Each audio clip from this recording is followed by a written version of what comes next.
All right, I hope अब तक जो भी पढ़ाया गया है उसमें किसी को डाउट नहीं है, कोई दिक्कत नहीं है, सब लोग क्लियर है, ठीक है। ऑल राइट, तो भाई इम्पल्स के बारे में सब लोग जानते हैं क्या होता है impulse. Very large force acting for a very small time, effect होता है उसका चेंज इन मोमेंटम, है ना। लिखा कैसे जाता है, जे से, सही है, is equal to integral F dot d t is equal to change in momentum, सही है। अगर पॉजिटिव डायरेक्शन में लगा है तो बोलेंगे पॉजिटिव इम्पल्स, नेगेटिव डायरेक्शन में लगा है तो नेगेटिव इम्पल्स, और फोर्स बहुत लार्ज है, झटके जैसी फोर्स है तो हम बोलेंगे कि फोर्स जो है इम्पल्सिव फोर्स है, अदरवाइज क्या बोलेंगे, नॉन इम्पल्सिव फोर्स है ना।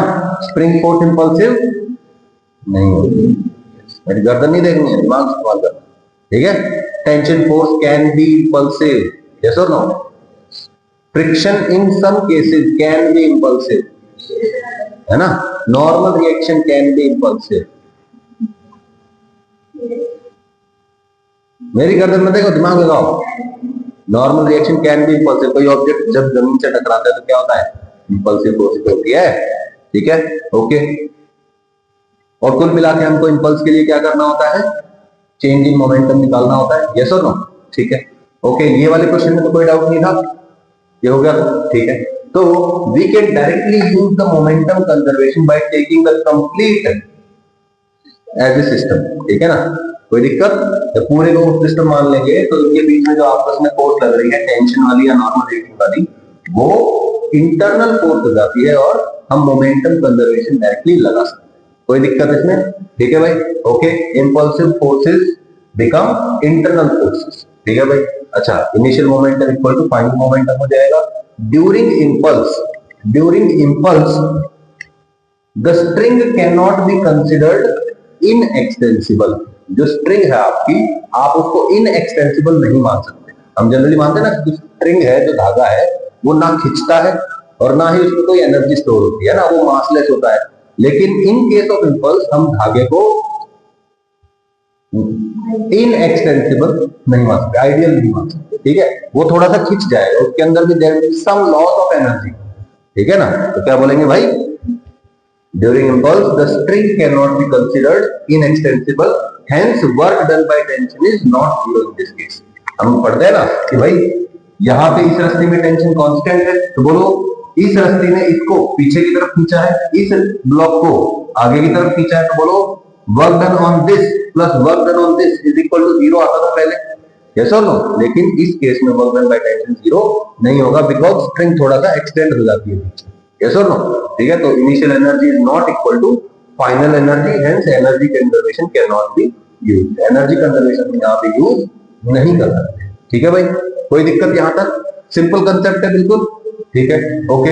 Hence momentum conservation is the best option for dealing with impulsive forces, ठीक है। इंपल्सिव फोर्सेस के साथ डील करने के लिए मोमेंटम कंजर्वेशन सबसे बढ़िया है। एक्सप्लोजन के साथ डील करने के लिए मोमेंटम कंजर्वेशन सबसे बढ़िया है। कोलिजन्स के साथ डील करने के लिए momentum conservation is the best option, कोई दिक्कत, बिल्कुल सिंपल है, ओके। क्वेश्चन है थोड़ा सा अलग है, क्या हो रहा है, ये स्प्रिंग नहीं है, स्प्रिंग नहीं, ये रस्सी है, धागा है, ठीक है, स्ट्रिंग है, स्ट्रिंग। और यहाँ है ब्लॉक ए, यहाँ है ब्लॉक बी, दोनों का मास है एम, ठीक है। ये जो रस्सी है ना, ये ऐसे टाइट नहीं है, यहाँ पे ये ऐसे ऐसे ऐसे ऐसे ढीली पड़ी है, ठीक है। Distance between the blocks is L but the length of the string is 2l। रस्सी की जो एक्चुअल पूरी लंबाई है ना, वो 2l के बराबर, ठीक है। अब क्या किया गया है, इस बी ब्लॉक को ऐसे मार दिया, ऐसे मार दिया, क्लिक कर दिया, इसको इनिशियल वेलोसिटी दी गई कितनी, v0 वेलोसिटी दी गई, सही है। ऑब्वियसली भाई अभी ये रस्सी ढीली है, ये आगे जाएगा, ये आगे जाएगा, ये कहीं यहां पहुंच जाएगा, ये तो जब ये यहां पहुंच जाएगा, distance between A and B will become 2l at some point. Distance बढ़ रहा है ना, और यहाँ कम डिस्टेंस है, यहाँ दूर जाएगा तो डिस्टेंस बढ़ता जा रहा है, 2l डिस्टेंस जब हो जाएगा तो बोलो रस्सी क्या हो जाएगी, टाइट हो जाएगी। और जैसे ही रस्सी टाइट होगी, बोलो इस पे झटका लगेगा इस डायरेक्शन में, और इस पे झटका लगेगा इस डायरेक्शन में, तो आपको बताना है, क्या बताना है, find the speed of both the blocks when the spring is taut, taut मतलब टाइट हो जाता है। Also find impulse of tension on both the blocks. तो find the original length of the spring is 2l, original length 2l है, blocks A और B उनको distance L पे रखा गया है। Initially velocity is imparted to be at t equal to 0। Find speed जब spring tight हो जाता है और दोनों ब्लॉक्स पे इंपल्स बताना है आपको, ठीक है। इसको ये गलत फिगर ये अलग बना रखिए, सही है भाई। ओके, अब देखिए क्या होगा। इनिशियली जो ब्लॉक है आपका वो यहां था, बी ब्लॉक एल डिस्टेंस पे। जब ये ब्लॉक यहां पहुंच जाएगा, ये डिस्टेंस 12 हो जाएगा, तब ये रस्सी क्या हो जाएगी, टाइट हो जाएगी। यस और नो, रस्सी हो गई टाइट, बहुत बढ़िया हो गया। ओके ऑलराइट, अब क्या करना है, अब मैं कहता हूं ये डिस्टेंस हो गया 12, ये डिस्टेंस हो गया एल। बोलो ये राइट एंगल ट्राइंगल में this is L, this is 12, what is this angle, sine theta is equal to perpendicular by hypotenuse. तो sine theta is equal to L divide by 12 यानी कि 1/2 आ गया। साइन थीटा 1/2 आ गया यानी कि एंगल कितना हो गया, 30 डिग्री हो गया। ये एंगल हो गया 30 डिग्री। अब मुझे बताओ कि जो वेलोसिटी है, वेलोसिटी इधर है, कितनी वेलोसिटी है, v नॉट, है ना। अभी झटका लगने से जस्ट पहले की बात कर रहा हूं, ठीक है। अब इस वेलोसिटी के दो कंपोनेंट ले लेने चाहिए आपको, क्योंकि जो झटका है, जो रस्सी की वजह से जो झटका लगेगा वो इस डायरेक्शन में लगेगा। यस और नो, इस पे झटका इस डायरेक्शन में लगेगा।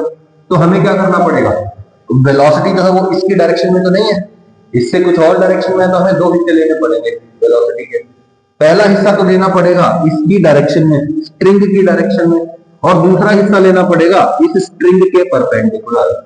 अब मुझे ये बताइए कि जब ये ब्लॉक इधर जा रहा है, एक कंपोनेंट इधर है, एक कंपोनेंट इधर है, जब झटका लगेगा तो ये वाली वेलोसिटी चेंज होगी, यस और नो। क्या ये वाली वेलोसिटी चेंज होगी, नहीं, क्यों, क्योंकि झटके के परपेंडिकुलर डायरेक्शन में है ये कंपोनेंट। तो नहीं आया, सही है। तो अब मुझे बताइए कि कौन सी डायरेक्शन में हमको मोमेंटम कंजर्वेशन लगाना चाहिए। क्या इस डायरेक्शन में मोमेंटम कंजर्वेशन लगाऊं या इस डायरेक्शन में मोमेंटम कंजर्वेशन, इस वाली डायरेक्शन में, क्योंकि इस डायरेक्शन में कोई नेट एक्सटर्नल फोर्स नहीं है। जो टेंशन का झटका लगेगा ना, इंपल्स लगेगा, that is internal in nature. समझ नहीं आ रहा, आ गया, फीलिंग आ रही है कुछ कुछ, ठीक है। तो अब हम क्या करेंगे, बोलो, यहां पे आ गया m mass, velocity v naught, इधर वाली वेलोसिटी, बोलो ये एंगल 30 डिग्री, ये एंगल 30 डिग्री कितना आ जाएगा, v नॉट रूट 3/2 आएगा यहाँ पे, ऑब्वियसली रूट 3/2 है यहाँ पे, और ये v नॉट बाय 2 आ जाएगा। यस और नो, है ना। v naught cos 30 degree, v naught sin 30 degree, आ गया भाई। ओके, ये कंपोनेंट्स हो गए। अब इन डायरेक्शंस में हमको लगाना है, क्लियर हो गई बात, ठीक है। आप चाहो तो वो पुरानी इक्वेशन के हिसाब से भी लिख सकते हो कि बोलो इस पे झटका लगेगा, इस पे झटका लगेगा, इसका मोशन इस डायरेक्शन में है, तो बोलो इस डायरेक्शन को हम नेगेटिव बोल देते हैं। तो बोलो इसके ऊपर लगने वाला इंपल्स क्या है, minus integral d dot d t is equal to final momentum minus initial momentum. अच्छा, ऐसे ही इसके ऊपर लगने वाला क्या होगा, इंटीग्रल डी डी टी, क्योंकि झटका इस डायरेक्शन में लगेगा, ये पॉजिटिव डायरेक्शन है, इज इक्वल टू बोलो इसका momentum m into v final minus इसका इनिशियल था 0। कोई दिक्कत नहीं सर, बिल्कुल सिंपल है, वही बात लिखी हुई है। क्लियर हो गई बात, यहां नहीं लिखी हुई, अगली बार अगले लिखी हुई है, ठीक है। Impulse is equal to integral T d t, A block पे जो लगा है वो क्या आ जाएगा, m into v final minus initial momentum 0 था, और ऐसे ही minus integral T d t is equal to m v minus m v not cos 30 degree, सही है, क्योंकि एम वी नॉट का cos 30 डिग्री वाला कंपोनेंट है रस्सी की डायरेक्शन में। सही हो गई बात, सिर्फ इसी डायरेक्शन का कंपोनेंट है। बोलो इस इक्वेशन को और इस इक्वेशन को ऐड कर दो, सॉल्व करके क्या आ जाएगा, v का वैल्यू आ जाएगा, कोई दिक्कत, ठीक है। अब v क्या है, वो रस्सी के अलोंग जो कंपोनेंट है वो आएगा, ये तो नो, बोलो भाई। अब ये जो ब्लॉक ए है, ये जो ब्लॉक ए था, इसका एक कंपोनेंट इधर था और एक कंपोनेंट इधर था, झटका लग गया इस डायरेक्शन में, पहले यहां पे वेलोसिटी v नॉट रूट 3/2, अब झटका लगने के बाद कितनी हो गई वेलोसिटी, v नॉट रूट 3/4 हो गई वेलोसिटी।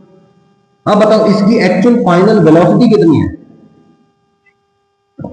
इसका स्क्वायर प्लस इसका स्क्वायर का होल अंडर रूट, ये तो ना, सही है। और यहां कितना था, v नॉट बाय 2, तो बोलो velocity of block B is equal to under root या सही है भाई। Okay, and what is the speed of block A, v naught root 3/4। समझ में नहीं आया, क्लियर हुई बात, should I repeat any part, कि सर ये वाला कैसे आया, ये वाला कैसे आया। कर सकते हैं आप लोग ये सारा का सारा, समझ में आ गया, ठीक है, ओके, ऑलराइट। तो अब हमारे पास चूंकि सारी की सारी फाइनल वेलोसिटीज आ गई है, तो व्हाट इज इंपल्स, इंपल्स निकालना है। इंपल्स आएगा इंटीग्रल टी डी टी। बोलो ए ब्लॉक के लिए integral T d t is equal to का change in momentum, final velocity पता है तो चेंज इन मोमेंटम भी पता है, और ब्लॉक बी के लिए भी सेम टू सेम करेंगे, और obviously in the direction along the string करेंगे, ना कि उसके पत्ते, सिर्फ अलोंग द स्ट्रिंग वाला कॉम्पोनेंट। कुछ भी रिपीट करो तो बताइए, सही है। ये क्वेश्चन कल हमने कर लिया था, ये वाला है ना, सही है। अभी क्या हो रहा है यहाँ पे देखिए, यहाँ पे एक ब्लॉक है मास m, यहाँ पे एक ब्लॉक है मास m, और एक बुलेट आती है मास m की v0 वेलोसिटी से और आके इसके अंदर घुस जाती है ना। तो ऑब्वियसली क्या लगेगा, इस पे झटका लगेगा। अब इस पे झटका लगेगा तो बोलो रस्सी में झटका लगेगा, रस्सी में झटका लगेगा तो इस पे भी झटका लगेगा। पूछ रहा है तीनों चीजों की फाइनल वेलोसिटी क्या होगी, what are the impulses acting on each object. Bullet पे इंपल्स कितना होगा, लेफ्ट वाले ब्लॉक पे इंपल्स कितना होगा, और राइट वाले ब्लॉक पे इंपल्स कितना होगा। ध्यान से देखो, ये सेम क्वेश्चन है जो हमने पहले किया था, बस यहाँ पे पुली लगा दी, सही है, कोई दिक्कत। जस्ट आफ्टर द इंपल्स की बात कर रहे हैं, तो यहाँ पे कोई ग्रेविटी वगैरह का कोई चीज नहीं, क्लियर हो गई बात, ठीक है। तो बोलो इसके लिए क्या लिखेंगे, बोलो इस पे झटका लगेगा ऊपर, बोलो इसके लिए इक्वेशन लिख देता हूं, integral T d t is equal to, initially ये रेस्ट में था m into v, v final बोल देते हैं, सही है। ऑब्वियसली तीनों ऑब्जेक्ट साथ साथ चलेंगे, जितनी वेलोसिटी से ये ऊपर जाएगा उतनी वेलोसिटी से नीचे जा रहा होगा। यहाँ कौन कौन है, 2m मास है यहाँ पे, ये तो इनिशियल वेलोसिटी की बात कर रहे हैं, एक्सेलरेशन वगैरह की बात नहीं कर रहे हैं, ठीक है। तो integral T d t is equal to mv final for this, for the bullet, बोलो इस डायरेक्शन में लग रहा है इसके ऊपर, तो बोलो इंटीग्रल एन डी टी क्या आएगा बताना, m into v final minus m v naught, सही है, ओके, ऑलराइट। और ये क्या आएगा, पॉजिटिव लिखूं या यहाँ पे नेगेटिव लिखूं, सोच के देख लो।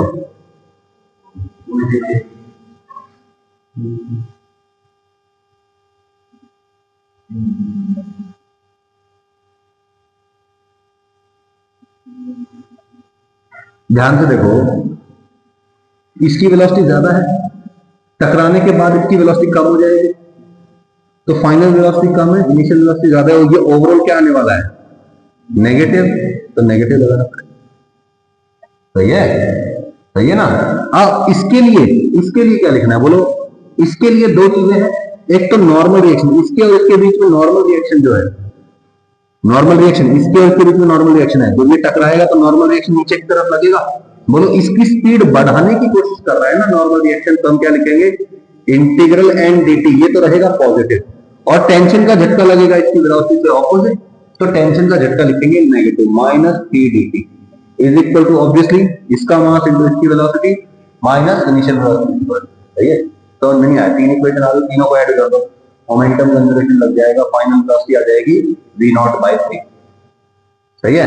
फिर इस इक्वेशन में पुट करो, इसमें पुट करो, इसमें पुट करो, आपका आंसर आ जाएगा। शुड आई डू दिस और यू कैन डू दिस, कर सकते हैं ना आप लोग, ठीक है, ओके। अब फोर्स वाला चक्कर आ गया थोड़ा सा, क्या कह रहा है यहाँ पे, एक ब्लॉक है मास m, ठीक है, ब्लॉक है मास m, उसके अंदर आके एक बुलेट घुस जाती है उसके अंदर, ब्लॉक का मास m है, बुलेट का मास भी m है, और जो सरफेस है वो रफ है। पहले तो मुझे ये बताइए, क्या इस केस में फ्रिक्शन इंपल्सिव होगा या नॉन इंपल्सिव, नॉन इंपल्सिव, क्यों, क्योंकि यहाँ पे नॉर्मल रिएक्शन इंक्रीज नहीं कर रहा है ना एकदम से। अगर नॉर्मल रिएक्शन इंपल्सिव होगा तो ही फ्रिक्शन जो है इंपल्सिव हो सकता है, लेकिन यहाँ पे normal reaction is not impulsive between the surface and the block, तो यहाँ पे friction is also non impulsive, ठीक है भाई, ओके।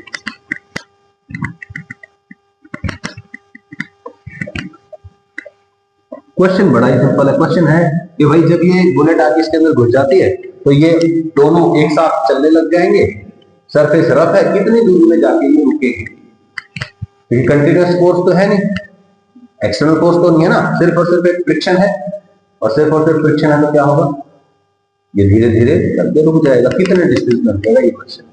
सबसे पहले तो मुझे बताओ जैसे ही ये टकराएगा मोमेंटम कंजर्वेशन लगा दे।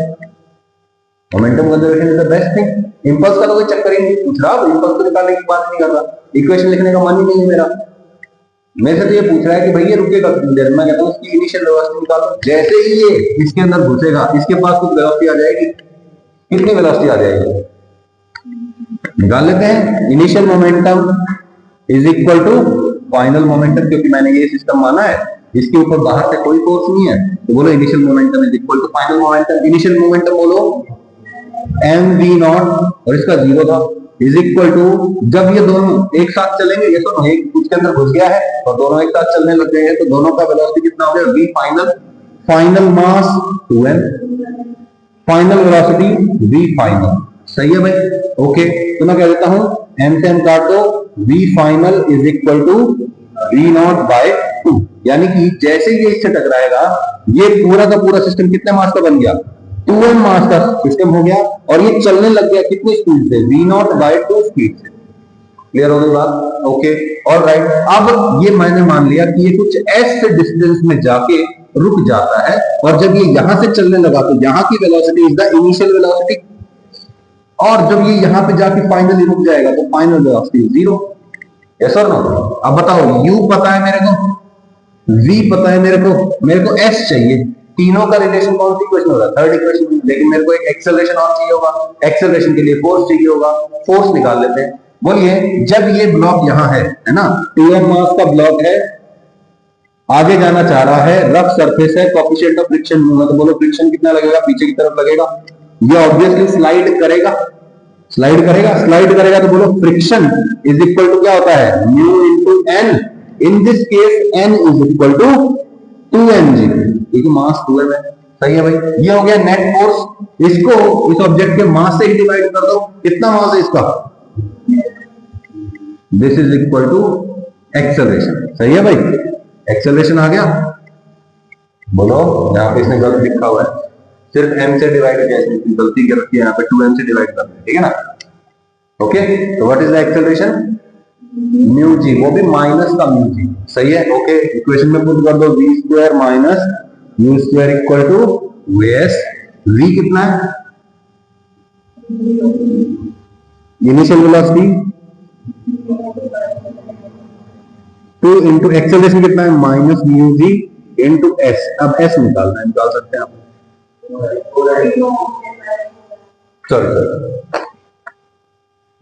हो गया, आ गया आंसर। इसने यहाँ पे गलती कर रखी है, एक्सेलरेशन, ठीक है, यहाँ पे 8 आएगा, है ना, v0 स्क्वायर बाय 8 अब ये क्वेश्चन देखो, बहुत ही इजी क्वेश्चन है, देखने में यूं लगेगा जैसे भाई एक साथ इतनी चीजें ऐड करते ही मोमेंटम कंजर्वेशन, बुलेट जाके टकरा रही है और स्प्रिंग भी लगा दिया, तो ये तो बहुत मुश्किल क्वेश्चन है ना, बहुत मुश्किल क्वेश्चन है ना। देखने से ही लग रहा है सर, देखना भाई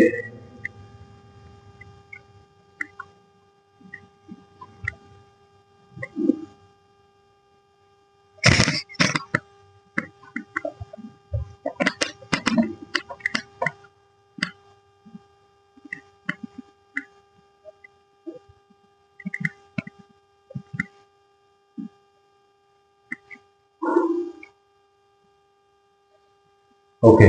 अब देखो, ये बुलेट है, ये m मास की है, ब्लॉक जो है वो भी m मास का है, ये बुलेट जाके इससे टकराती है, बुलेट की स्पीड थी इनिशियली v0, कितनी वेलोसिटी थी भाविका, v0, है ना, ठीक है भाई। ये इससे जैसे ही टकराएगा, जैसे ही इसे टकराएगा, बिल्कुल मिनिमम पॉसिबल टाइम में इसकी वेलोसिटी भी कुछ हो जाएगी। अब इसके पास वेलोसिटी है, यानी कि इसके पास काइनेटिक एनर्जी है। अब काइनेटिक एनर्जी के लिए आगे जाना चाहेगा, स्प्रिंग आराम से रखा हुआ था, सरफेस स्मूथ था, तो बोलो जैसे ही आगे जाना चाहेगा स्प्रिंग इसका अपोज करने लगेगा, ये इसकी स्पीड कम होने लग जाएगी, इवेंचुअली ये स्प्रिंग को मैक्सिमम कंप्रेस कर देगा और क्या होगा,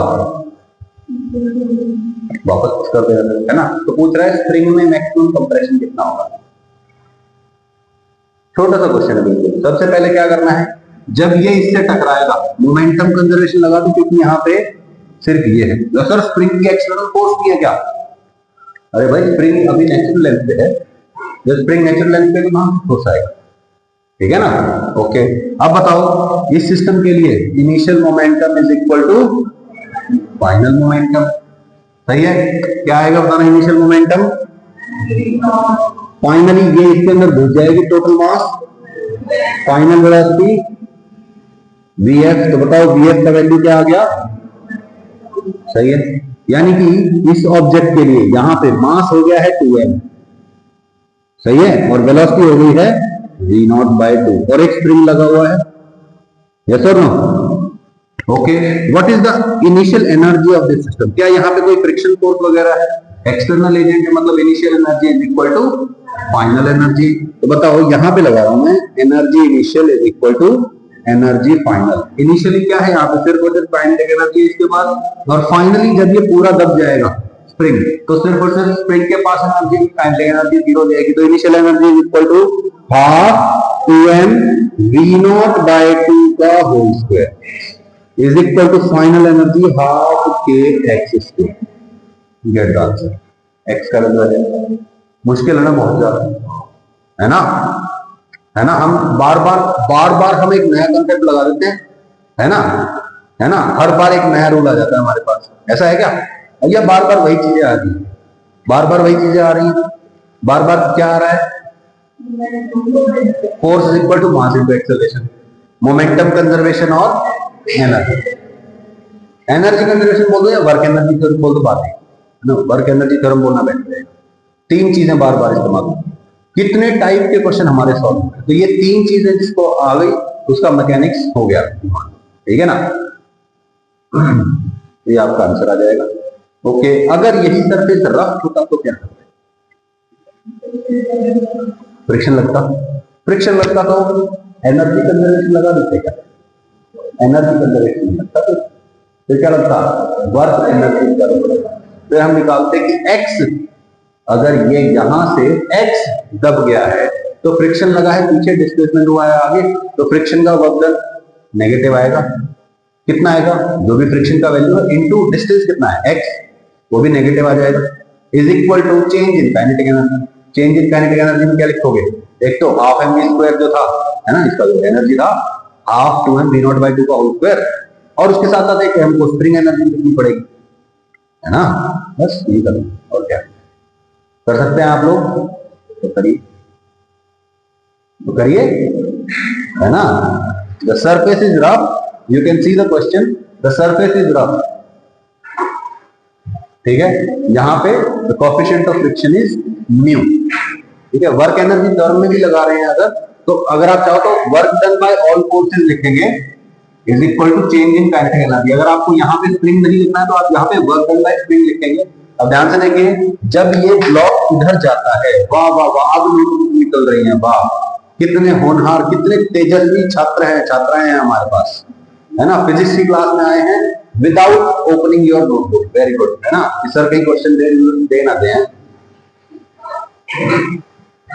ठीक है? तो बोलो, जब ये स्प्रिंग, ध्यान से समझ पर सभी, अटेंशन, जब ये ब्लॉक इधर जा रहा है तो बोलो स्प्रिंग फोर्स इधर लगा रहा है और ये कंप्रेस हो रहा है उस डायरेक्शन में, यानी कि स्प्रिंग का वर्क डन भी कैसा है? नेगेटिव। तो आप यहाँ पे लिखेंगे work done by all forces, तो यहाँ पे आ जाएगा minus work done by friction, क्या आ जाएगा? Mu into 2mg into x, ऐसा आ जाएगा। बोलो, frictional force into displacement minus half k x square, because this is the work done by spring, yes और नो? तो ये आ जाएगा स्प्रिंग का work is equal to change in kinetic energy, final kinetic energy zero, initial minus half 2m v0/2 का whole square. सारा solve कर ही दिया मैंने, please do it, very good students, शाबाश, कर सकते हैं आप लोग। Please find the answer. तो क्वाड्रेटिक बन रही है x में, और क्वाड्रेटिक के लिए क्या फॉर्मूला लगाते हैं? Minus b plus minus into b square minus 4ac/2, that's it, that is how you solve it. लिख ली इक्वेशन, लिख ली इक्वेशन, सही लिखी है सबने? पक्की बात है? Minus mu 2mgx minus half k x square is equal to minus 1/2 2m v0/2 का होल स्क्वायर, सही? क्या लिख दिया तुमने? पूरा जॉब नहीं, आपने क्या है आपको ये ले गया था। नहीं पहले question minus mu two m g x, ये आपको माइनस आएगा ना, फाइनल जीरो है। अरे चेंजिंग क्राइटेरिया मतलब final minus initial, final zero minus initial, ठीक है। ये ठीक है। अब तो इक्वेशन लिख दी है तो आई एम सेटिस्फाइड, ठीक है। और अगर आपको उसके आगे सॉल्व करना है तो ऑब्वियसली ध्यान लीजिएगा, ठीक है भाई। हमने लिखा है minus mu two m g x minus half के x square is equal to minus 1/2 2m into v not square by 4, right. अब देखिए यहाँ पे हम क्या कर सकते हैं, इजी बनाने के लिए चीजों को हमें क्या निकालना है, ऑब्वियसली एक्स का वैल्यू निकालना है। तो पूरी इक्वेशन को -1 से मल्टीप्लाई करेंगे, सही है, ये बन जाएगा। पूरी इक्वेशन को 2 से मल्टीप्लाई करेंगे, ये गायब हो जाएगा, ये गायब हो जाएगा, यहाँ पे 4 आ जाएगा, सही है, ओके। अब ये एक्स स्क्वायर हो गया, ये एक्स हो गया, इसको उठा के इधर लेके आओ, इसको रीअरेंज करके लिख रहा हूं, ठीक है ना। क्या आएगा, k x square plus 4 mu m g x minus, यहां पे आ जाएगा 2 से ये कट जाएगा, कितना आएगा भाई, ये m v not square by 2 is equal to 0। Now compare it with a x square plus b x plus c equal to 0, right. बताइए, ए का वैल्यू दिख रहा है मुझे के बराबर, डी का वैल्यू मुझे दिख रहा है 4 म्यू एम जी और सी का वैल्यू दिख रहा है minus m v not square by 2। So the x value will be equal to minus b plus minus under root b square minus 4ac by 2a, सही है, ओके। यहां से जो ओवरऑल नेगेटिव वैल्यू है वो हमें क्या करनी पड़ेगी, रिजेक्ट करनी पड़ेगी, only the positive value will be taken, है ना। क्योंकि x का वैल्यू हम ऑब्वियसली ले रहे हैं कि इन द राइट डायरेक्शन में है, हमने सारे सिंबल्स ठीक लिया है तो हम पॉजिटिव वैल्यू को ही कंसीडर करेंगे। बस a b c का वैल्यू आप इस फॉर्मूले में पुट करिए, आपका आंसर आ जाएगा, ठीक है। इसके आगे तो नहीं करना पड़ेगा, है ना। फिर नहीं सर मजदूरी करवाएंगे आपको, करवाएंगे, नहीं करूंगा, समझ गया ना तुम। हाँ, रिपीट करो कुछ।